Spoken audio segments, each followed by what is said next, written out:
Hi friends, இது உங்கள் Kiran coaching centre. TNUSRB 2025 SI மற்றும் பிசி ரெண்டுத்துக்குமே நாங்கள் டெஸ்ட் பேட்ச் கனெக்ட் பண்ண போகிறோம். அதை பற்றின ஒரு ஃபுல் எக்ஸ்பிளைனோட அடுத்த வீடியோவில் உங்களை நான் பார்க்குறேன். இப்போ பிஎன்எஸ் பார்ட் 3, அதாவது ஒரு டிபார்ட்மெண்ட் கேண்டிடேட் நீங்கள் என்ன பண்ணணும், லாவுக்கு மட்டுமே இம்பார்ட்டன்ட் கொடுக்கக்கூடாது. லாவை நீங்கள் எந்த அளவுக்கு வெயிட்டேஜோடு போகிறீங்களோ அதே ஈக்குவல் ஜிகே, சைக்காலஜி, தமிழ், இங்கிலீஷ்னு இந்த ஒரு பக்கமும் பேலன்ஸ்டான வெயிட்டேஜ் இருந்தால் மட்டும்தான் இதில் நீங்கள் சக்ஸஸ் பண்ண முடியும். ஏன்னா இந்த பக்கம் 90 மார்க் தராங்க இல்லையா, அப்போ அது ரொம்ப முக்கியம். அதுக்கு நீங்கள் என்ன பண்ணுங்கள், எங்களுடைய டெஸ்ட் பேட்சை யூஸ் பண்ணிங்க. நாங்கள் எப்படி எங்களுடைய செயல்பாடு இருக்கும், எப்படி நாங்கள் 100 நாள் பிளான் பண்ணியிருக்கிறோம், அந்த 100 நாளுக்கு எப்படியெல்லாம் நாங்கள் டெஸ்ட்டு உங்களுக்கு கொடுப்போம், என்னென்ன சிலபஸ்ஸு, எப்படி எக்ஸாம் ஓரியன்டாக எப்படி எடுத்துக்கிறோம் அப்படின்ற ஃபுல் டீட்டெயில் உங்களுக்கு நான் சொல்கிறேன். இப்போ பிஎன்எஸ் பார்ட் 3 பிஎன்எஸ் இப்போ நம்ம பார்த்துன்னு இருக்கிறோம் தொடர்ந்து. இப்போ அதை 3வது நாளாக பிஎன்எஸ் பார்ட் 3ல் பொது விளக்குகள் அப்படின்னு பார்த்துருக்குறோம். இந்த ஒரு வீடியோ போட்டிங்கன்னா அந்த ஒரு பார்ட்டே உங்களுக்கு நல்லா ஈஸியாக புரிஞ்சிடும், நீங்களும் படித்ததை ரீகால் கேட்டுக்கிற மாதிரி இருக்கும். சரி, வாங்க போகலாம். ஃபஸ்ட்டு பாருங்கள், கீழ்கண்டவற்றை பொறுத்துக. நீதிமுறையில் நீதிபதியின் செய்கை. நீதிமுறையில் நீதிபதியின் செய்கை ஃபஸ்ட் ஒன்றுக்கு அப்போ என்னவா ஆன்சராக இருக்கும்? நீதிமுறையில் நீதிபதியின் செய்கை பிரிவு 15. நீதிமுறையில் நீதிமுறையில் செய்யப்படும் நீதிபதியின் செய்கை. 2 பாருங்கள், ஒரு செய்கையில் ஏற்பட்ட தற்செயல் நிகழ்ச்சி. ஒரு செய்கையில் ஏற்பட்ட தற்செயல் நிகழ்ச்சி. இதுக்கு ஆன்சர் பிரிவு 18. அதாவது ஒன்றும் கிடையாது, ஒரு செய்கையில் ஏற்பட்ட தற்செயல் நிகழ்ச்சினா ஒன்றும் கிடையாது. இப்போ ஏ என்ற ஒரு கோடாரியை வச்சுக்கின்னு வேலை செய்கிறார். அந்த கோடாரியோடைய இரும்பு, அந்த முன்னாடி இருக்கிற அந்த இரும்பு என்ன பண்ணுறது, கோடாரி வெட்டக்குள்ளே அது கைட்டிட்டு ஓடி ஆப்போசிட்டில் இருந்தவன்ட்ட போய் அடிச்சிருது. ஆப்போசிட்டில் அடித்தவன் அதனால் இறந்துடுறான்.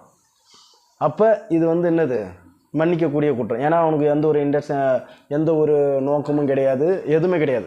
அதனால தான் இது சொல்கிறாங்க, ஒரு செய்கையில் ஏற்பட்ட தற்செயல் நிகழ்ச்சி. பிரிவு 18. அடுத்தது, நீதிமன்றத்தின் தீர்ப்பை தொடர்ந்து செய்யப்படும் செய்கை. பிரிவு 16. நீதிமன்றத்தை தொடர்ந்து செய்யப்படும் செய்கை பிரிவு 16. அப்போ இதுக்கு ஆன்சர் என்னது? பி. ஒன்றுக்கு ஆன்சர் பி. நீதிமுறையில் நீதிபதியின் செய்கை பிரிவு 15. ஒரு செய்கையில் ஏற்பட்ட தற்செயல் நிகழ்ச்சி பிரிவு 18. நீதிமன்றத்தின் தீர்ப்பை தொடர்ந்து செய்யப்படும் செய்கை பிரிவு 15. ஓகே, நெக்ஸ்ட் கொஸ்டின் பாரு. 7 வயதுக்குட்பட்ட ஒரு குழந்தையினால் செய்யப்படும் குற்றம் ஆகாது என கூறும் பிஎன்எஸ் பிரிவு எது? ரொம்ப ரொம்ப முக்கியமான கேள்வி. இதெல்லாம் ஆல்ரெடி ப்ரீவியஸ் கொஷனில் வந்துக்கினே இருக்கிற கேள்வி இது. அதனால் நான் உங்களுக்கு ரிப்பீட்டடாக இதே வைக்கிறேன். ஏன்னா இந்த வாட்டி ரொம்ப டெப்த்தாக போக மாட்டாங்க. இந்த வாட்டி அப்படியே இதாகவும் அப்படியே போய் புதுசாக கொண்டு வர மாட்டாங்க. ஆல்ரெடி என்ன கேட்டாங்களோ அதை பிஎன்எஸ்ஸில் என்னவா இருக்குது அப்படின்ற மாதிரி தான் கேட்பாங்க. அப்போ 7 வயதுக்கு உட்பட்ட ஒரு குழந்தையினால் செய்யப்படும் குற்றம் ஆகாது என கூறும் பிரிவு எது? இதுக்கு ஆப்ஷன் என்னன்னா பிரிவு 20. பி தான் ஆன்சர். அப்போ மீதி 3 ஆப்ஷனையும் பாருங்கள். 3 ஆப்ஷன் என்னது? பிரிவு 19 என்ன சொல்லுது? அப்போ பிரிவு 19 என்ன சொல்லுதுன்னு உனக்கு தெரியணும். ஒரு ஆப்ஷன் எடுக்கிறேன்னா அந்த மீதி 3 ஆப்ஷனையும் உன்னால் ஒமிட் பண்ண தெரியணும். பிரிவு 19 என்ன சொல்லுதுன்னா, தீங்கு விளைவிக்கக்கூடிய ஆனால் குற்ற எண்ணமின்றி செய்யப்படுவதும் வேறு தீங்கை தடுப்பதற்காக செய்யப்படுவதுமான செய்கை. அதுதான் சொல்கிறாங்க. ஒன்றும் கிடையாதுங்க, வேறு தீங்கை தடுப்பதற்காக செய்யப்படும் செய்கை, அவ்வளோதான். அதாவது எந்த ஒரு குற்றம் எண்ணமும் இல்லாமல், ஆனால் தீங்கு விளைவிக்கும் அந்த செயல், ஆனால் வேறொரு விஷயத்துக்காக பண்ணுறாரு. தீங்கை விளைவிக்கக்கூடிய ஆனால் குற்ற எண்ணமின்றி செய்யப்படுவதும் தீங்கை தடுப்பதற்காக செய்யப்படுவதுமான செய்கை. அந்த செஞ்சால் அந்த தீங்கு தடுக்கலாம், அதுதான். அதுக்கு அடுத்தது பிரிவு 21 பாருங்கள். 7 வயதுக்கு உட்பட்டதும் அதாவது 7 வயதுக்கு மேற்பட்டதும் 7 to 12 வயதுக்குள்ள 7 to 12 வயதுக்குள்ள ஒரு குழந்தையோட செய்கை. பிரிவு 21 என்ன சொல்லுது? 7 to 12 வயதுக்குள்ளே இருக்கிற ஒரு குழந்தையினால் செய்யப்படும் செய்கை குற்றமாகாது அப்படின்னு சொல்கிறாங்க. அதான் 21. 20 என்ன சொல்லுது? 7 வயதுக்குட்பட்ட ஒரு குழந்தையோட செய்கை குற்றமாகாதுன்னு சொல்கிறாங்க. 21 என்னது? 7 to 12 வயதுக்குள்ள ஒரு குழந்தையோட செய்கை குற்றமாகாது அப்படின்னு சொல்கிறாங்க. அது பிரிவு 22 பாருங்கள். பைத்தியமாக இருக்கிற ஒருத்தவனுடைய செயல் குற்றமாகாது அப்படின்னு சொல்கிறாங்க. பிரிவு 22 என்னது? பைத்தியமாக இருக்கிற ஒருத்தனுடைய செயல் குற்றமாகாது. 21 என்னது? 7 to 12 வயதுக்குள்ளே இருக்கிற குழந்தையுடைய செயல் குற்றமாகாது. 20 என்ன சொல்லுது? 7 வயதுக்குள்ளே இருக்கிற ஒரு குழந்தையுடைய செயல் குற்றமாகாது. 19 என்ன சொல்லுது? தீங்கு விளைவிக்கக்கூடியது ஆனால் குற்ற எண்ணமின்றி ஒரு செய்யப்படுவதும் வேறு தீங்கை தடுப்பதற்கு செய்வதுமான முயற்சி அது. அதுதான் 19. ஓகே, இப்போ 4 செக்ஷன் நம்மளுக்கு தெரிஞ்சிருச்சு. 19 என்ன? வேறு தீங்கை தடுப்பதற்கு செய்யப்படும் செய்கை. 20 என்ன சொல்லுது? 7 வயதுக்குள்ள ஒரு குழந்தையின் செய்கை குற்றமாகாது. 21 என்ன சொல்லுது? 7 to 12 வயதுக்குள்ள இருக்கிற ஒரு குழந்தை செய்கை குற்றமாகாது. 22 என்ன சொல்லுது? பைத்தியமாக இருக்கிற ஒருத்தனுடைய செயல் குற்றமாகாது அப்படின்னு சொல்கிறாங்க. 3வது கேள்வியை பாருங்கள். கூற்று 2 கூற்று கொடுத்துருக்குறாங்க. சரியா தவறான்னு கேட்டுருக்குறாங்க. கூற்று 1 பாருங்கள். அச்சத்தினாலோ தப்பெண்ணத்தினாலோ கொடுக்கப்படுவதாக தெரியும் சம்மதம் கூறும் பிரிவு 28ன்றாங்க. அப்போ 28 இது சரியானு கேட்டிங்கன்னா சரிதான். கூற்று 2 பாருங்கள். சம்மதம் இல்லாமல் ஒருவரது நலனுக்காக நல்லெண்ணத்துடன் செய்யப்படும் செய்கை கூறும் பிரிவு 29 அப்படின்றாங்க. இது சரியா அப்படின்னு கேட்டால் சரி கிடையாது, இது தப்பு. ஏன்னா சம்மதம் இல்லாமல் ஒருவரது நலனுக்காக நல்லெண்ணத்துடன் செய்யப்படும் செய்கை கூறும் பிரிவு என்னன்னா 30 தான். இங்கே 29 கொடுத்துருக்குறாங்க. 29 என்ன சொல்லுன்னா விளைவிக்கப்படும் தீங்கின் சார்பில்லாமல் தாமே குற்றங்களாக இருக்கும் செயல்கள் விலக்கப்படுதல். அதுதான் 29. அதாவது விளைவிக்கப்படும் தீங்கின் சார்பில்லாமல் தாமே குற்றங்களாக இருக்கும் செயல்கள் விலக்கப்படுதல். அதுதான் 29 சொல்லும்.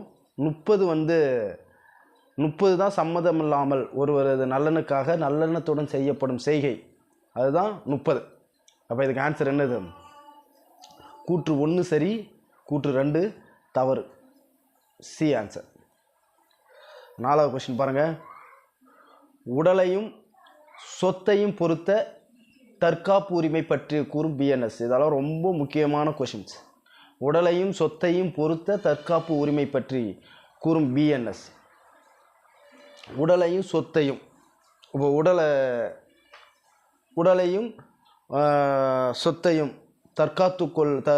உடலையும் சொத்தையும் பொறுத்த தற்காப்பு உரிமை என்னது? Answer B. பிஎன்எஸ் பிரிவு 35. உடலையும் சொத்தையும் பொறுத்த தற்காப்பு உரிமை. மீதி 3 செக்ஷன் பாருங்கள். அப்போ 34 என்ன சொல்லுது? 34 தற்காப்புக்காக செய்யப்படுபவை. அது சொல்கிறது தான் தற்காப்புக்கு செய்யப்படுபவை. அதுதான் 34. தற்காப்புக்காக செய்யப்படுபவை. 36 பாருங்கள். பைத்தியமாக இருப்பவர்கள், அதாவது அந்த பைத்தியமாக இருப்பவர்களுடைய அவங்க பொறுத்து தற்காப்பு உரிமை. பைத்தியமாக இந்த போதையில் இருக்கிறாங்கள்ல, அவங்களுடைய செய்கையை பொறுத்த தற்காப்பு உரிமை. எல்லாத்தையும் நீ போய் வாண்டடாக போய் இது பண்ணக்கூடாதுல்ல. இப்போ பைத்தியமாக இல்லை போதையில் இருக்கிறவங்க நம்மள்கிட்ட பிரச்சனை பண்ணானா நம்ம அது விலைக்கு தான் போகணும். அப்படி முடியாத கண்டிஷனில் எப்படி நாம் அட்டன் பண்ண முடியும் அப்படின்றத பைத்தியமாக இருப்பவர்களுடைய அந்த செய்கைக்கு அப்புறம் இருக்கிற பொறுத்து தற்காப்பு உரிமை. 36. 37 பாருங்கள். எந்த செய்கைகளை பொறுத்த தற்காப்புக்கு பயன்படுத்த முடியாது என்பது. இது ரொம்ப முக்கியம். 37 ரொம்ப முக்கியம். எந்த செய்கைகளை பொறுத்து தற்காப்பை பயன்படுத்த முடியாது என்பது. அதாவது மரணம், கொடுங்காயம், அது மாதிரி விளைவிக்கிற நேரம், அது மாதிரி ஒவ்வொன்றும் இருக்குது. இது 37. அப்போ 34 என்னது? தற்காப்புக்காக செய்யப்படுபவை அப்படின்னு தெரியணும். 35 என்னது? உடலையும் சொத்தையும் பொறுத்து தற்காப்பு உரிமை. 36 என்ன சொல்லுது? பைத்தியமாக இருப்பவர்களுடைய செய்கையை பொறுத்த தற்காப்புரிமை. 37 என்ன சொல்லுது? எந்த செய்கையை பொறுத்து தற்காப்பை பயன்படுத்த முடியாது என்பது அப்படின்றது 37. ஓகே, 5th கொஸ்டின் பாருங்கள். உடலை தற்காத்து கொள்ளும் உரிமை மரணம் விளைவிக்கும் அளவுக்கு எப்போது நீடிக்கிறது?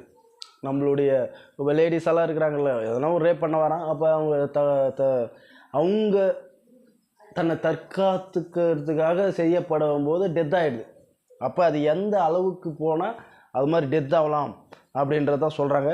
இதுக்கு பிஎன்எஸ் வந்து செக்ஷன் வந்து பிரிவு 38. இது ரொம்ப முக்கியமான கொஷின். உடலை தற்காத்து கொள்ளும் உரிமை மரணம் விளைவிக்கும் அளவுக்கு எப்போது நீடிக்கிறது அப்படின்ற சொல்கிற பிஎன்எஸ் வந்து 38. இதுக்கு வந்து ஒரு 7 பாயிண்ட் கொடுத்துருப்பாங்க. ஒன்றும் கிடையாது. அதாவது மரணத்தை ஏற்படுத்தும் மரணம் ஒன்று வந்து மரணம், ஒன்று வந்து டெத்து, 2 வந்து கொடுங்காயம். அது அந்த கொடுங்காயம் ஏற்படுத்துன்ற இண்டக்ஷனில் ஒரு அந்த இதில் வருவான், அது மாதிரி நேரம். 3 வந்து வன்புணர்ச்சி, அதாவது கற்பழிப்பு இல்லை, வன்புணர்ச்சி. 4 வந்து இயற்கைக்கு மாறாக காம இச்சை. 5 வந்து பிள்ளை பிடித்து என்னது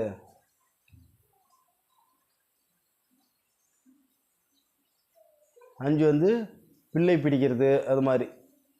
6 வந்து அதாவது விடுதலைக்காக பொது அதிகாரிக்கு நாட இயலாத போது. 7 வந்து ஆசிடு இது மாதிரி ஒரு திரவகத்தை வீசுகிற போது. இது மாதிரி நேரத்துலலாம் தன்னுடைய உடலை பாதுகாத்துக்கிறதுக்காக மரணம் வரைக்கும் போகலாம் அப்படின்னு சொல்லியிருக்கிறாங்க. ஓகே, இப்போ நம்ம ஓரளவுக்கு, அதாவது இது உங்களுக்கு நீங்கள் ரொம்ப முக்கியமான விஷயம் என்னென்னா, பிஎன்எஸ் பார்ட் 3 எதுலேருந்து எது வரைக்கும்னு பார்த்தீங்கன்னா 14லேருந்து 44 வரைக்கும். அதில் தற்காப்பு உரிமை, இதில் தான் தற்காப்பு உரிமை வரும். அது எதுலேருந்துன்னா 34லேருந்து 44 வரைக்கும். நீங்கள் இது மாதிரி படிச்சிங்கன்னா ரொம்ப ஈஸியாக படிச்சிடலாம். தொடர்ந்து எங்களுடைய வீடியோவை பாருங்கள், எங்களுடைய வீடியோவுக்கு ஃபுல் சப்போர்ட் பண்ணுங்கள். இதெல்லாம் உங்கள் ஃப்ரெண்ட்ஸுக்கு ஷேர் பண்ணுங்கள். கண்டிப்பாக உங்களுக்கு யூஸாக தான் இருக்கும். ஏன்னா இப்போ லாவை படிக்கிற எல்லாருக்குமே இந்த வீடியோ மூலம் கண்டிப்பாக ஒரு பெனிஃபிட் இருக்கும். டிபார்ட்மெண்ட் ஓப்பன் அதாவது டிபார்ட்மெண்ட் படிக்கிறவங்க நீங்கள் இது மாதிரி ஒரு டெஸ்ட் பேட்ச் வந்து ஜாயின் பண்ணிங்க. நான் அதை பற்றின நெக்ஸ்ட் வீடியோவில் ஃபுல் டீட்டெயிலாக போடுறேன். தேங்க்யூ.